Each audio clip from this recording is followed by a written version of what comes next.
Наталья Альбертовна Ысык-Көл областынын Тоң районуна караштуу Кара Дала айылындагы Болот Алаков атындагы орто билим берүү мектебинин 4А классынын окуучусумун.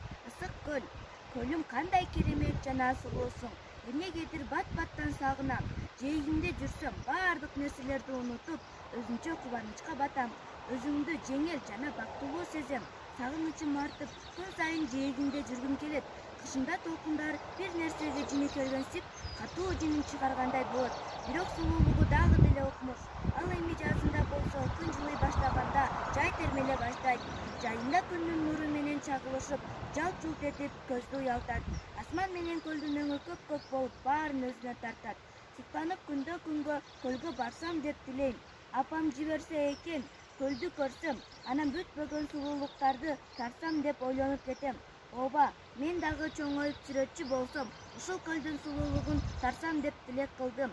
Жылаң айлак жээгинде чуркап, досторум менен ойноп жүрүп ушуларды ойлонуп жаттым. Ооба, мен сөзсүз ошондой кылам. Ушул сулуу көлдүн сулуулугун сүрөткө тартып, анан эң биринчи апама көрсөтөм. Ага аябай жагат. Азаматсың деп жакшы сөздөрдү айтса, анда мен бактылуу, таланттуу сүрөтчү болом. Азыр мен силерге Ысык-Көлүм деген ноту окуп бермекчимин. Ысык-Көлүм толкун уруп шарпылдап, көл үстүндө акку сүзөт калкылдап.